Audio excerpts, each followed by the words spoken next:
신라시대의 유명한 승려였던 원효와 의상에 관한 이야기입니다. 원효대사와 의상은 이제 함께 더 자신들이 배우고 있던 이 불경을 공부하고자 이제 당나라로 유학을 떠나기로 결심을 합니다. 그래서 함께 당나라로 유학 가던 도중에 그만 캄캄한 밤을 맞이하게 돼요. 칠흑 같은 어두움에 아무것도 보이질 않습니다. 이제 어딘가에서 하룻밤을 자고 가야 될 터인데 잘 만한 집이라든지 아무것도 없는 거예요. 어둠을 헤매다가 간신히 작은 동굴처럼 생긴 곳을 발견하고 그곳에 들어가서 잠을 청했습니다. 얼마나 피곤했든지 그저 몸이 불편했음에도 불구하고 깊은 잠에 빠졌어요. 그러다가 원효대사가 자다가 이제 갑자기 목이 말라서 깨게 됩니다. 목이 말라서 물을 찾으려니 물이 있겠어요? 주변을 더듬더듬 손을 짚었는데 손에 무엇인가 바가지 하나가 잡힙니다. 그래서 이렇게 들어봤더니 안에 물이 담겨져 있어요. 그래서 그 물을 먹었습니다. 참 시원하고 달았어요. 야, 감사하구나. 어떻게 딱 맞춰서 시원하고 단물이 내 옆에 있었구나 라고 생각하고는 다시 깊은 잠에 빠졌습니다. 이제 날이 밝고 아침이 되어서 눈을 뜨게 됩니다. 이 두 사람은 그런데 아침에 눈을 떠보니 자신들이 어디에 있는지 보고 알고는 깜짝 놀라게 돼요. 거기는 파묘였습니다. 묘지로 사용하던 곳이었어요. 그래서 원효대사가 손을 집어서 먹었던 그 바가지는 보니 해골바가지입니다. 해골바가지에 담겨져 있던 물을 밤에 꿀꺽꿀꺽 먹었던 거예요. 이 사실을 알게 되자 원효는 올 먹고 다 토해냅니다. 그때 다 토해내고 난 원효대사는 한 가지 여기서 깊은 깨달음을 얻습니다. 분명 어젯밤에는 맛있고 달고 시원했습니다. 너무나도 좋은 물이었어요. 그런데 아침 지금 내 눈앞에 있는 물은 도저히 먹을 수 없고 토해낼 물입니다. 여러분, 물은 똑같습니다. 어제 물이나 지금 물이나 물은 똑같이 변한 게 없습니다. 변한 건 원효의 마음이었던 거지요. 여기서 깨달음을 얻습니다. 아, 중요한 건 이 물이 아니라 이 물을 바라보는 내 마음이구나. 내 마음이 모든 것의 기초요 중심이구나. 이 깊은 깨달음을 얻고, 그래서 원효대사는 우리에게 전해지는 바로는 더 이상 당나라로 유학가지 아니하고 돌아왔다라고 그렇게 전해집니다. 그리고 이 깨우침으로 인하여서 신라시대의 큰 이제 스님이 되지요. 여러분, 그렇습니다. 우리는 어떤 일을 할 때 우리는 대상이 중요하다, 우리 눈에 보이는 게 중요하다 생각하지만 실질적으로 중요한 건 그것을 바라보는 우리의 마음입니다. 여러분, 요즘 보면 운동선수들이 가끔 슬럼프라는 걸 경험하는 걸 봅니다. 실력이 좋은 선수였어요. 잘 뛰고 정말 모든 사람에게 존경받는 선수였는데 어느 날 갑자기부터 경기력이 뚝 떨어집니다. 몸을 다친 것도 아니고 부상 입은 것도 아닌데 경기력이 떨어져요. 그때 이 선수들이 하는 게 무엇인지 아십니까? 마인드 컨트롤입니다. 심리 상담을 통해서 내가 가지고 있는 내 안의 불안함, 내 안에 가지고 있는 초조함, 내 안에 가지고 있는 이 압박감, 이런 것들을 떨쳐버릴 때, 그려 내 심령 안에, 내 마음 안에 평안함을 유지할 때 그 경기력이 올라가는 거예요. 그래서 훌륭한 선수일수록 이런 심리 상담사들을 통해서 자신의 컨디션과 경기력을 늘 좋은 상태로 유지하려고 합니다. 이런 운동조차도, 몸으로 하는 운동조차도 그 중심에는 마음이 있는 거예요. 마음이 불안하면, 초조하면 여러분 경기가 되지 않는 겁니다. 이 마음의 중요성은 의학적으로도 검증이 되었지요. 우리에게는 플라시보라는 말이 있습니다. 뭐냐면 환자에게 약을 줄 때 비타민을 줍니다. 그리고는 이 약이 당신의 통증을 가라앉힐 겁니다. 당신이 아픈 곳을 낫게 할 겁니다라고 말하고 비타민을 주면 그 약을 받은 환자는 비타민을 먹고도 자기의 병이 낫고 있고 통증이 낫고 있다고 생각하는 겁니다. 상관이 없는 약입니다. 그러나 마음적으로 그래, 내가 이 약을 먹으면 낫겠구나, 이 약을 먹으면 통증이 사라지겠구나라고 생각을 하면 그 통증이 사라지고 줄어든다라는 거예요. 반대로 노시보라는 말도 있습니다. 뭐냐? 거꾸로예요.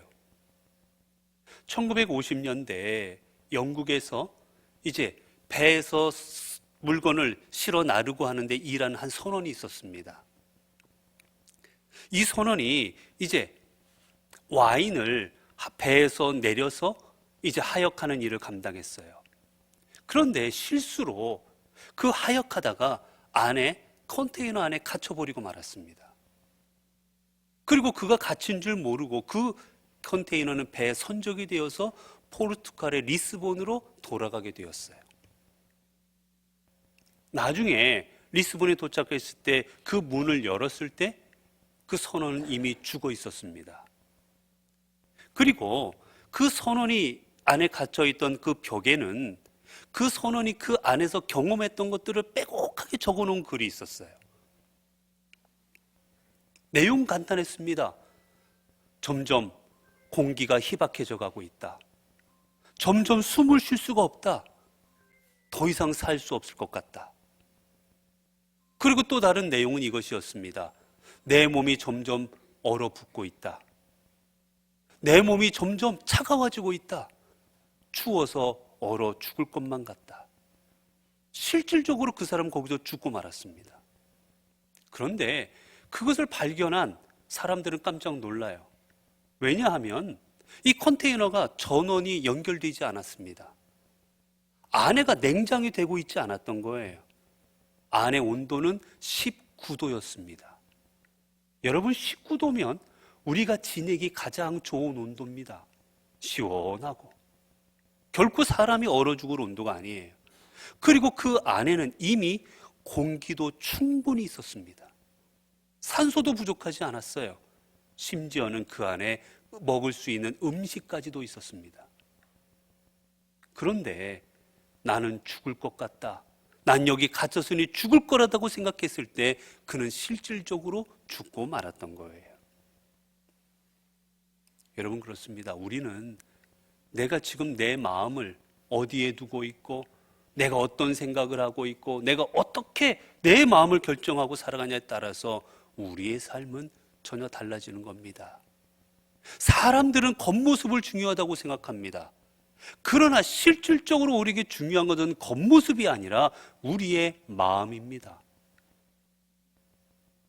여러분께 묻겠습니다. 여러분, 오늘 교회에 오셨습니다. 여러분, 교회에 오시기 위하여 여러분 얼마나 준비 많이 하셨습니까? 아마 여러분 아침에 일어나서 몸도 깨끗하게 씻으셨을 겁니다. 아마 여러분 여자분들 같은 경우는 화장도 했을 것이고, 그리고 남자분 같은 경우는 면도도 했을 것이고, 좋은 옷을 입고 머리가 흐트러지지 않았나, 머리도 빗고 내 얼굴에 뭐가 묻지 않았나 거울도 보고 여러분의 외모를 깨끗하게 준비하고 이 자리에 오셨을 거예요.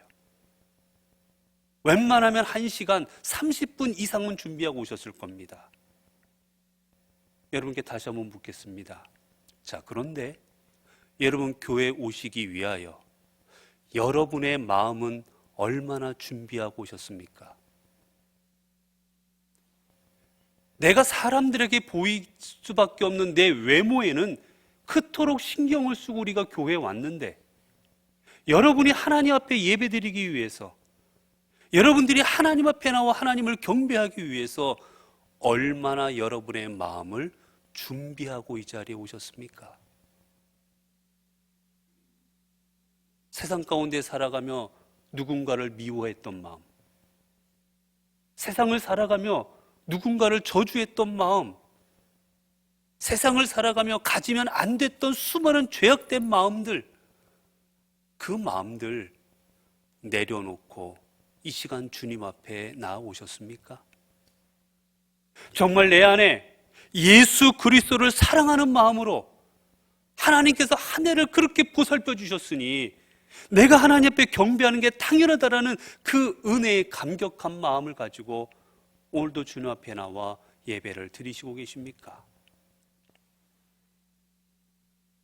여러분, 우리가 하나님 앞에 경배하고 신앙생활할 때 중요한 건 내가 이 자리에 나와 있는 게 중요한 게 아니라 어떤 마음을 가지고 나와 있느냐는 겁니다. 오늘 본문에 보게 되면 예수님께서 중풍병자를 고치시는 장면입니다.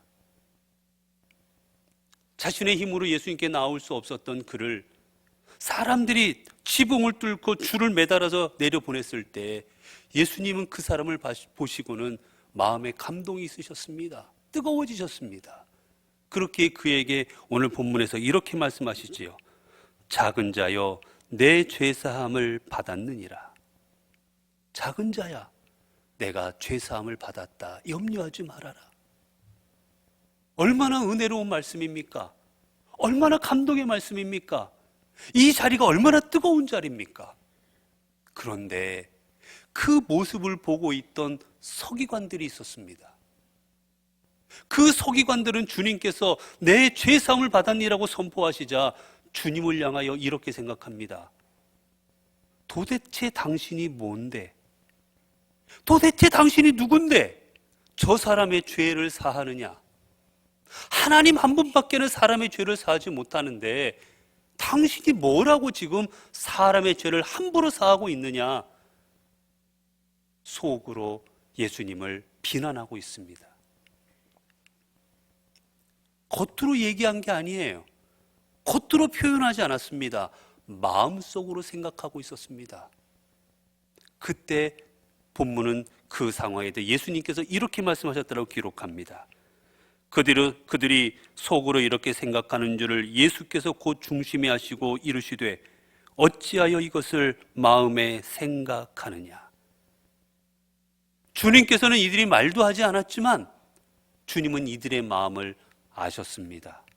무슨 생각하고 있는지, 어떤 마음을 먹고 지금 이 자리에 나와 앉아 있는지, 나를 바라보고 있는지 주님은 다 아셨습니다. 왜냐하면 주님은 우리의 마음을 보시는 주님이기 때문이에요. 여러분, 이들이 이 자리에 왜 나왔겠습니까? 사실 주님 곁에 모였던 수많은 사람들은 세상에서 고칠 수 없는 질병으로 나오기도 했고, 자신의 힘으로 해결할 수 없는 죄의 문제를 가지고 나오기도 했고, 수많은 문제점들을 가지고 귀신 들린 것을 가지고 너무나 괴롭고 힘들어서 주님을 만나 해결함 받고자 이 자리에 나온 간절한 사람들이었어요. 그런데 서기관들은 달랐습니다. 이들이 이 자리에 나와 있는 건 오직 하나, 뭐 하는지 좀 보자. 어떻게 하는지 좀 보자. 혹이라도 뭐 하다가 잘못된 가르침을 주면 가만두지 않겠다. 혹이라도 뭔가를 하다가 조금이라도 율법에 어긋나는 일을 하면 고소할 것이다. 예수님을 책잡으려는 마음을 가지고 이 자리에 나와 있었던 거예요. 예수님을 경배하고 예수님을 인정하고 예수님을 사랑하는 그 마음으로 나온 게 아니라 예수님을 책잡으려고 이 자리에 나와 있었던 겁니다.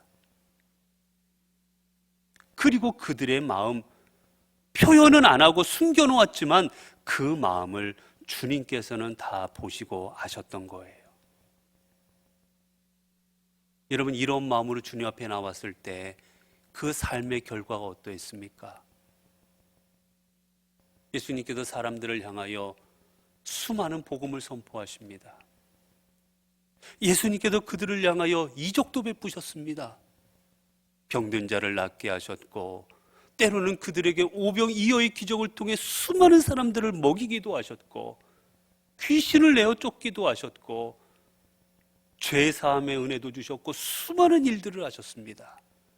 때로는 죽은 자도 살리셨습니다. 그것을 바라보는 수많은 사람들이 예수님을 믿고 예수 그리스도를 하나님의 아들이다라고 고백했습니다. 그런데 똑같이 주님의 이적을 경험하고 주의 말씀을 듣고 주님의 은혜를 목격하고 주님께서 행하실 일들을 보았지만 서기관들과 바리새인들과 종교 지도자들은 그들의 삶은 변하지를 않았습니다. 똑같이 자리에 있었지만, 똑같이 경험했지만 이들은 주님의 은혜에 동참하지 못했습니다. 주님을 인정하지 않았습니다. 결국 예수 그리스도를 십자가에 못 박아버리는 일에 앞장서는 사람들이 됩니다. 왜 그렇겠습니까? 왜 이렇게 차이가 납니까? 바로 마음이 없었기 때문이에요. 같은 자리에 있었지만 그들은 마음을 가지고 나오지 않았기 때문에 그들의 심령은 하나도 변화가 되지 않았던 겁니다. 예수님께서 나사렛에서 하나님의 말씀을 전하십니다. 이전에는 이적도 행하시고 주님의 이적을 보고 수많은 사람들이 주님 앞에 돌아옵니다. 그런데 나사렛에 가니 거기 있는 사람들은 예수님께서 어렸을 때부터 예수님이 자라온 과정을 목격한 사람들입니다.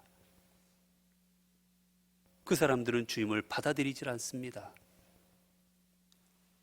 아니, 어렸을 때부터 무슨 일을 하고 어떻게 살아, 감기도 걸리고 화장실도 가고 다 내가 너를 봤는데 갑자기 무슨 선지자요, 갑자기 무슨 하나님의 아들이냐, 그들의 마음으로 받아들이질 않습니다. 이런 그때 성경은 어떻게 기록합니까? 그 마을에서는 아무것도 주님께서 행하시지를 않습니다. 왜냐하면 그들에게는 주님을 받아들일 마음이 없었기 때문입니다. 여러분, 우리에게는 마음이 있을 때 무엇인가를 하게 되고, 우리는 마음이 있을 때 무엇인가를 이룰 수가 있는 겁니다. 한 율법사가 주님 앞에 나와 묻습니다. 예수님, 우리에게 첫째 되는 계명이 무엇입니까? 우리에게 가장 큰 계명이 무엇입니까? 라고 묻습니다. 그 물음에 주님께서는 이렇게 대답해 주시지요. 마태복음 22장 36절을 보면 예수께서 이르시되 내 마음을 다하고 목숨을 다하고 뜻을 다하여 주 너의 하나님을 사랑하라 하셨으니, 이 말은 이렇게 되는 겁니다. 가장 큰 계명, 그것은 이것이다. 하나님을 사랑해라. 그런데 하나님을 어떻게 사랑하느냐? 너의 마음을 다하여, 너의 생명을 다하여, 너의 뜻을 다하여 사랑해라. 여러분, 하나님을 향하여 내 목숨을 바치기까지 사랑하려면 제일 먼저 필요한 게 무엇인지 아십니까? 하나님을 사랑하는 방법 맨 앞에 나온 게 이겁니다. 내 마음을 다하고. 우리의 마음이 있을 때 하나님 앞에 생명을 바칠 수가 있는 거예요. 우리의 마음이 있을 때 하나님 앞에 헌신할 수 있는 겁니다. 우리의 마음이 있을 때 하나님의 삶도 감당할 수가 있는 겁니다. 부모가 자식을 위해 헌신할 때 왜 헌신합니까? 사랑하는 마음이 있기 때문인 거예요. 그 마음이 없으면 부모와 자식 사이라 할지라도 그 사이는 껍데기입니다. 예전에 TV 프로 중에 그런 프로가 있었습니다.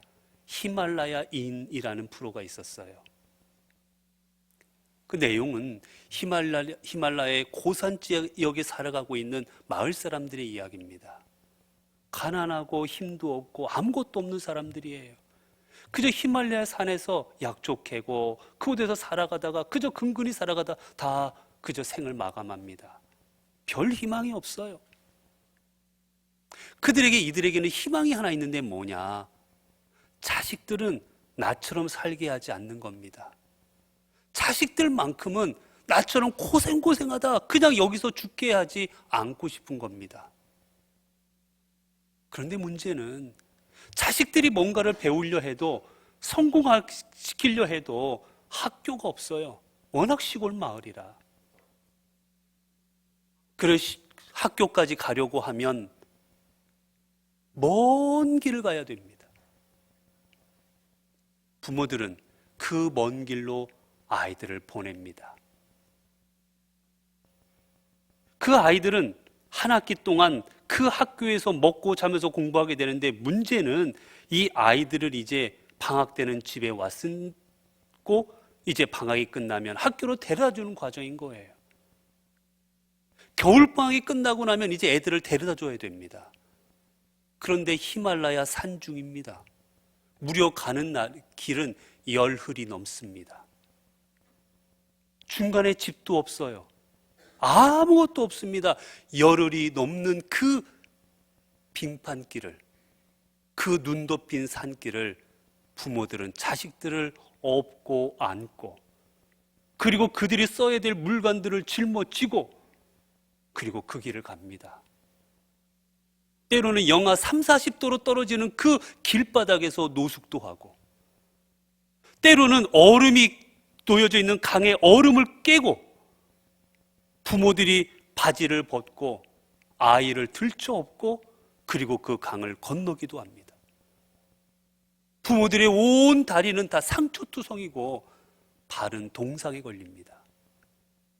그럼에도 불구하고 그 열흘이 넘는 그 길을 데려다주고 데려오고 오는 일을 반복합니다.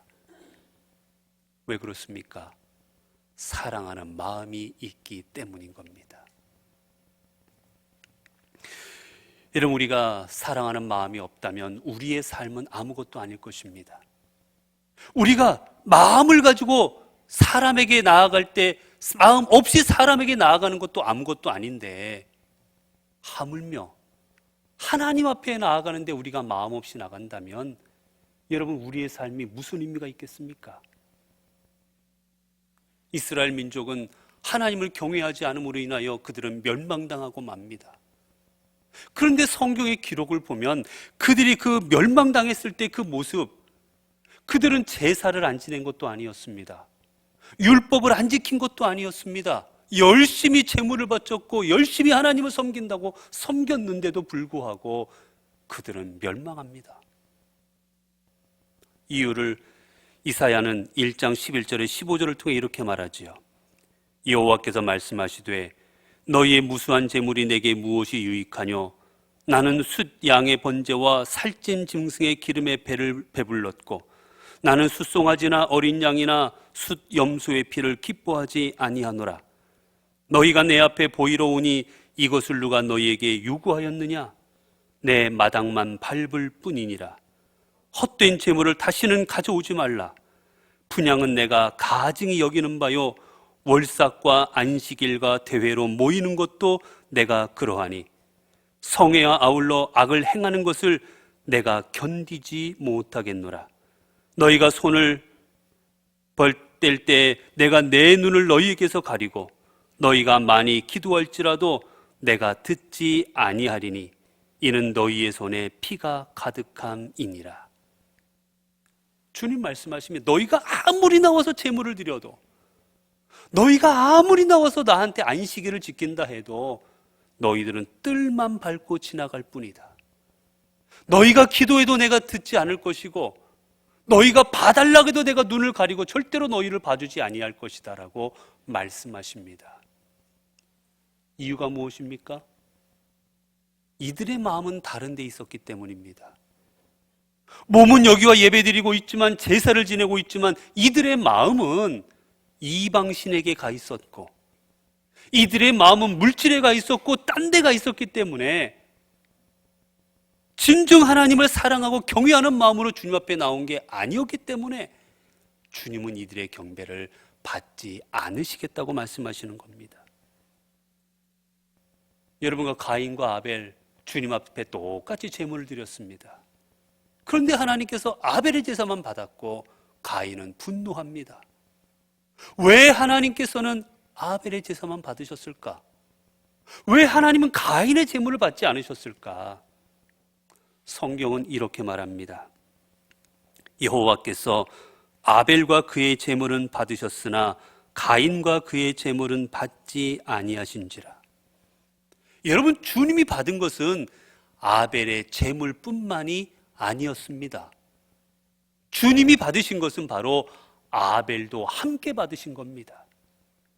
주님께서는 가인의 제물만 받으신 것이 아니라 가인도 함께 받으셨습니다. 여러분, 그게 무엇을 의미하겠습니까? 그들의 믿음, 그들의 마음입니다.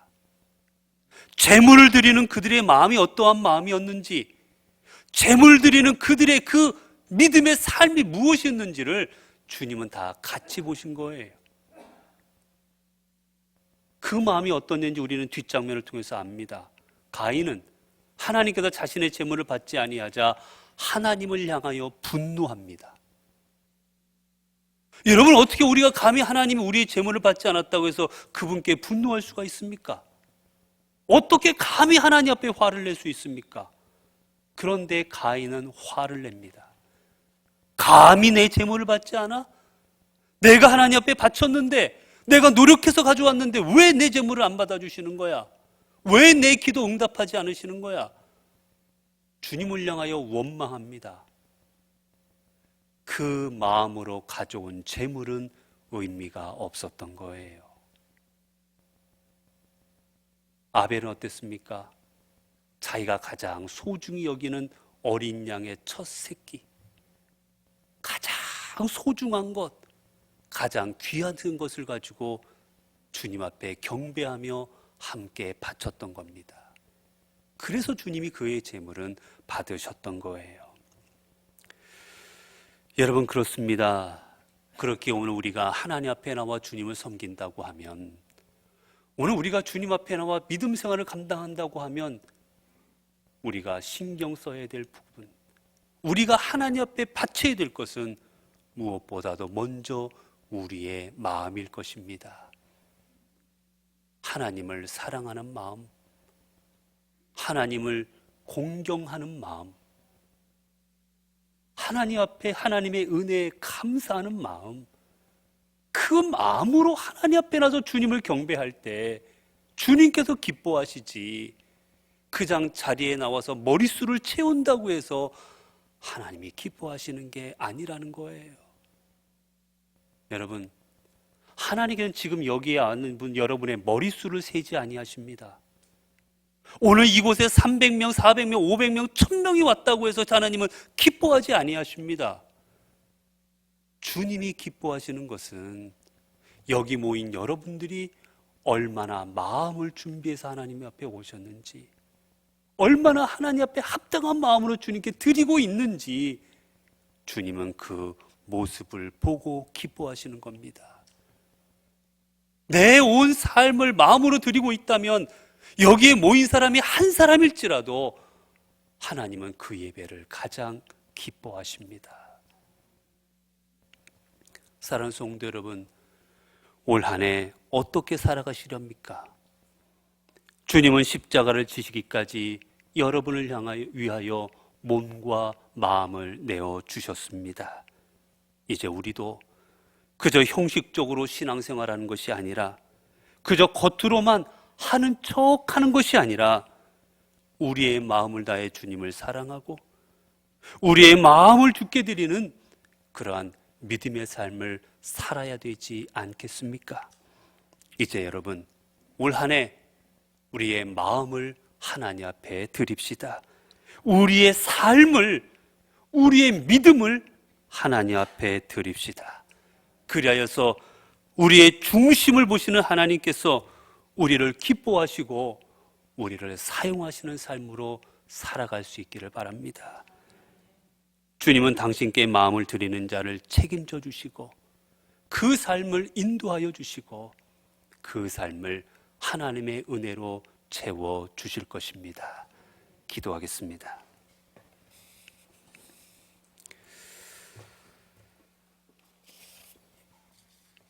은혜로우신 하나님, 주님의 은혜 가운데 2022년도도 무사히 보내고 이렇게 2023년 새해를 맞게 하여 주시니 감사합니다. 우리에게 주신 이 귀한 시간들 얼마나 귀한 줄 알고 이 시간을 그저 허비하지 아니하고 하나님 앞에 온전히 올려드릴 수 있는 시간들로 채워가고 사용하는 저희들 되게 하옵소서. 주님은 우리의 마음을 보시고 우리의 예배를 받으시는 줄로 믿습니다. 그저 몸만, 그저 껍데기로만 주님 앞에 나와 주를 섬긴다라고 고백하는 삶이 되지 아니하게 하여 주시고 우리의 마음을 드림으로 우리의 온전한 삶으로 주를 섬기는 저희들 되게 하옵소서. 그리하여 우리의 삶이 마음으로부터 우리의 육신까지 온전히 변화가 되어 새로운 한 해, 은혜로운 한 해를 맞이하게 하옵소서. 우리 주 예수 그리스도 이름으로 기도드리옵나이다. 아멘.